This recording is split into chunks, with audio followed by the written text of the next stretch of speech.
یہ دنیا کے سامنے حضرت امام نے اپنا اسوہ رکھا کہ یہی تو پیغام میں دینے آیا ہوں، یہی تو جو ہے وہ تحریر میں نے کربلا کی ریت پر اپنے خون سے رقم کرنی تھی کہ یہ سر کٹ سکتا ہے لیکن جھکے گا تو صرف اپنے مالک کی چوکٹ پہ جھکے گا، یزید کے سامنے یہ سر جھک نہیں سکتا ہے۔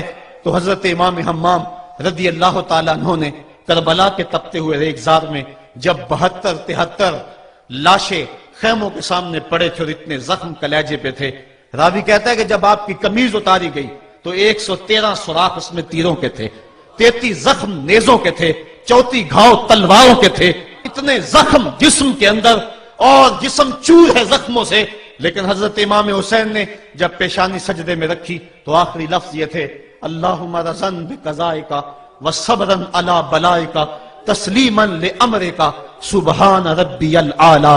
مالک تیری تقدیر پہ راضی ہو گیا ہوں، مالک زخم سے پہ بھی میں مسکرا رہا ہوں، مالک تیری طرف سے جو دکھ آئے میں نے ان کو قبول کیا، جے سونا میرے دکھ وچ راضی تے میں سکھ نو چلے ڈاواں، مالک میں سب کچھ قبول کیا، حسین تیری رضا پہ راضی ہے، میرے مالک تو بھی بتا تو بھی حسین پہ راضی ہوا ہے کہ نہیں ہوا ہے۔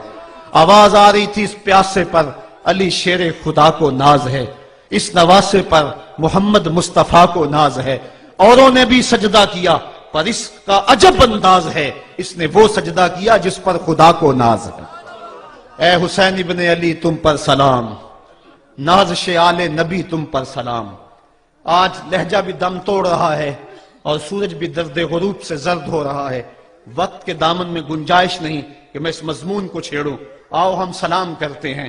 یہ سورج سامنے چمک رہا ہے، میں یہاں بیٹھا سوچ رہا تھا کہ ہم نے تو نہیں دیکھا، اے سورج دوپہر کا وہ منظر تم نے تو دیکھا تھا جب کربلا میں حسین کا سر کٹا تھا، جب گھر لٹا تھا، جب خیموں کو آگ لگی تھی، جب سکینہ رو رہی تھی اور جب گھوڑا خالی پلٹا تھا اور سکینہ پوچھتی تھی گھوڑے تو خالی آ گیا ہے، حسین کہاں چھوڑ آیا ہے۔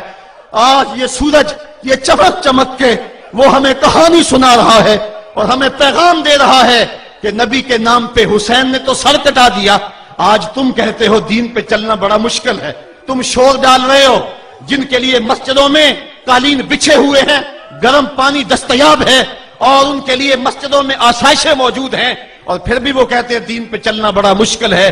ذرا دیکھو حسین ابن علی کو سجدے میں سر رکھ کے، پیشانی رب کے حضور رکھ کے حسین ابن علی کہہ رہے ہیں مالک میں سر کٹا کے بھی تیرے حضور حاضر ہوں اور تجھ پہ راضی ہوں، تو بھی بتا کہ تو بھی حسین پہ راضی ہے یا نہیں ہے۔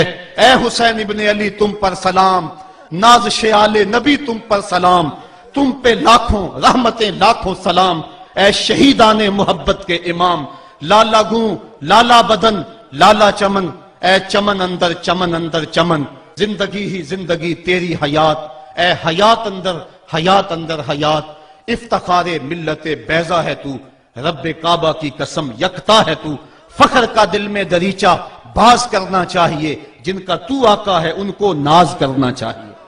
آج ہم ناز کرتے ہیں حسین ابن علی پہ، ہم حسین والے نہیں ہیں، ہم واہ حسین والے ہیں۔ واہ حسین تیری عظمت کو سلام، اتنے زخم کلیجے پہ ہو تو کھڑا نہیں ہوا جاتا، لیکن جبر کے خلاف کتنی قوت سے کھڑا ہے۔ حسین ابن علی نے اپنا نمونہ لوگوں کے سامنے رکھنا تھا، تو اقبال کہتا ہے سرخ رو عشق غیور از خون او، شوخی این مصرع از مضمون او۔ یزید مٹ گیا، یزید کا نام مٹ گیا، اس کا تشخص مٹ گیا، حسین کل بھی زندہ تھا، حسین آج بھی زندہ ہے۔ مرتا تو وہ ہے جس کی فکر مر جائے، مرتا تو وہ ہے جس کا نصب العین مر جائے، مرتا تو وہ ہے جس کا مشن ختم ہو جائے۔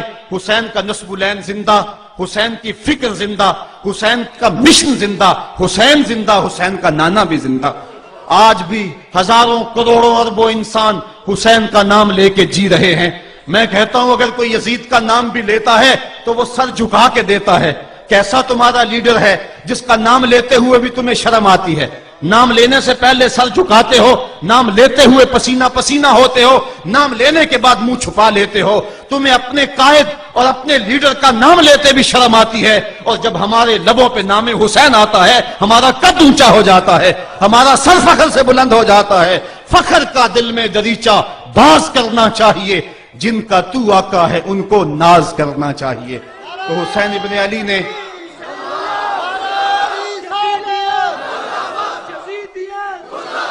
کسی نے کہا تھا کہ یہ دو شہزادوں کی جنگ تھی، تو کسی نے بڑا خوبصورت جواب دیا. اس نے کہا کربلا جنگ تھی اگر دو شہزادوں کی، قلم میں زور ہے تو لکھو حسین ہار گئے، لہجے میں تنتنا ہے تو لکھو حسین ہار گئے، انداز میں زور ہے تو کہو حسین ہار گئے. زمانہ کل بھی کہتا تھا، زمانہ آج بھی کہتا ہے، حسین کل بھی جیتا تھا، حسین آج بھی جیتا ہے. جب حضرت امام حسین رضی اللہ تعالیٰ عنہ کا سر انور کاٹ لیا گیا اور خولی بن یزید نے نیزے کی نوک پہ اس کو رکھا، ویسے رخ سر کا زمین کی طرف سے تھا. کسی نے کیا خوب کہا، باں کے سر نیزے پہ اور سوئے زمین ہے روح، یعنی سجدہ ثانی کی ہے آرزو. رکعت کے دو سجدے ہوتے ہیں، ایک سجدہ ہوا تھا کہ سر انور جدا کر لیا گیا، جب نیزے کی نوک پہ تھا سر تو رخ زمین کی طرف سے تھا. شاعر کہتا ذرا غور سے دیکھو سر حسین کیا کہہ رہا ہے. سر حسین کی پیشانی زمین کی طرف ہے، پیشانی میں دوسرے سجدے کی آرزو مچل رہی ہے. تو جب امام حسین کا سر خولی نے نیزے کی نوک پہ چڑھایا، اس نے تو یہ کہنا چاہا تھا کہ ہم فتح یاب ہوئے اور دیکھو ہم نے سر کاٹ لیا. کسی نے کہا ذرا غور سے دیکھو یہ تو سر کٹ کے بھی سر بلند ہے، یہ سر کٹ گیا پھر بھی سر بلندی نہیں گئی ہے، اس کا بانکپن پھر بھی نہیں گیا ہے. حسین کا سر کل بھی اونچا تھا، حسین کا سر آج بھی اونچا ہے. اس کا نام زندہ، اس کا پیغام زندہ، اس کی فکر زندہ. حضرت امام زین العابدین یہ کربلا کے وہ شخص ہیں جنہوں نے سارا منظر اپنی آنکھوں سے دیکھا تھا. اتنے دکھ کسی کو نہیں پہنچے جتنے زینب اور زین العابدین کو پہنچے ہیں. سب منظر کھلی آنکھوں سے دیکھا. 14 سال کی عمر ہے، بیمار ہیں. تاریخ بتاتی ہے اس کے بعد ساری زندگی حضرت زین العابدین نے ٹھنڈا پانی نہیں پیا. جب پانی پینے لگتے تڑپنے لگتے، کہتے مجھے سکینہ کی پیاس یاد آتی ہے، مجھے علی اصغر کا تڑپنا یاد آتا ہے. ساری زندگی پھر ٹھنڈا پانی نہیں پیا. حضرت امام زین العابدین نے یہ سارا منظر کھلی آنکھوں کے ساتھ دیکھا تھا. اور پھر آپ نے دمشق کے بازاروں میں بھی اور کوفے کی گلیوں کے اندر بھی سروں کا یہ قافلہ اپنی قیادت کے اندر جو ہے وہ گزارا تھا. جب یزید کے دربار کے اندر حضرت امام زین العابدین پہنچے تو یزید نے پہلے تو جو ہے وہ دکھ کا اظہار کیا. بعض لوگ یہاں سے یزید کی بریت کا اعلان کرتے ہیں. یہاں کسی نے بڑی خوبصورت بات کہی کہ قاتل کی پشیمانی مقتول کی اہمیت کو تو بڑھا سکتی ہے لیکن اس کے دامن سے قتل کے داغ کو نہیں دھو سکتی. تو اس نے یہ سب کچھ کیا، یہ بس اس کے ٹسوے تھے جو وہ بہانے لگا. لیکن بعد میں اس نے حضرت امام حسین رضی اللہ تعالی عنہ کے دانتوں کے اوپر جو ہے وہ چھڑی مارنا شروع کر دی. تو حضرت ابو برزہ اسلمی صحابی رسول وہاں موجود تھے، وہ کھڑے ہو گئے، اٹھ کے بدن کانپتا ہے ان کا. کہنے لگے ظالم ارفع قدیبہ کا، یہاں اپنی چھڑی ہٹا لے. میں نے اپنی ان آنکھوں سے دیکھا ہے کہ کان رسول اللہ صلی اللہ علیہ وسلم یلسمہ، حضور نے ان ہونٹوں کو خود چوما ہے. تو یہ کہہ کہ آپ دربار سے نکل گئے اور روتے تھے اور آپ کے بدن پہ کپکی بھی تاری تھی. بعد میں یزید نے کہا حضرت غلطی ہو گئی اور یہ میں نہیں چاہتا تھا، بتائیں آپ کی کوئی شرط ہو. تو آپ نے فرمایا میری 4 باتیں مان لو. ان 4 باتوں میں ایک بات یہ تھی کہ سر حسین اور سر شہیداں ہمارے سپرد کر دو تاکہ ہم کربلا جا کے ان کی تدفین کر سکیں. دوسری یہ تھا کہ ہمیں مدینہ حفاظت سے پہنچا دو. تیسری شرط یہ تھی کہ مجھے جو ہے وہ جمعے کا خطبہ دینے کی اجازت دو آج دمشق جامع مسجد کے اندر. چوتھی بات آپ نے یہ فرمائی کہ قاتلان حسین جو ہے وہ میرے سپرد کرو. اس نے کہا ہاں کون ہے قاتل حسین کا؟ لوگوں نے کہا خولی ہے. خولی نے کہا میں نے قتل نہیں کیا، یہ سنان بن انس نخی نے کیا ہے. سنان بن انس نخی کو کہا ہاں تو بتا. کہنے لگا میں قتل کیوں کرنا تھا، یہ تو شمر ذل جوشن نے کیا ہے. شمر ذل جوشن کو کہا تو بتا. کہنے لگا میں نے قتل نہیں کیا، میرا کون سا حسین نے کچھ بگاڑا تھا، قتل اس نے کیا ہے جس کی حکومت کو خطرہ تھا. تو یہ ہے وہ ہے قاتل حسین کا. اب یزید کہنے لگا تمہاری یہ شرط تو میں پوری نہیں کر سکتا، یہ بات تو پوری نہیں کر سکتا، اب خطبہ دے لو. اب حضرت امام زین العابدین خطبہ دینے کے لیے کھڑے ہوئے. خطابت تو اس گھر کی لونڈی ہے، جب یہ بولتے ہیں تو حکمت کے موتی دولتے ہیں. جو ہی امام زین العابدین کھڑے ہوئے، 14 سال عمر ہے اور دمشق کی جامع مسجد ہے. یزید بھی بیٹھا تھا، یعنی سلطنت بھی تھے، عوام کا بھی ہجوم تھا. جب آپ نے خطبہ شروع کیا لوگ زار و قطار رونے لگے اور آپ نے اہل بیت کے مناقب جب لوگوں کے سامنے رکھے تو یزید گھبرا گیا کہ کہیں لوگ میرے گریبان تک نہ پہنچے.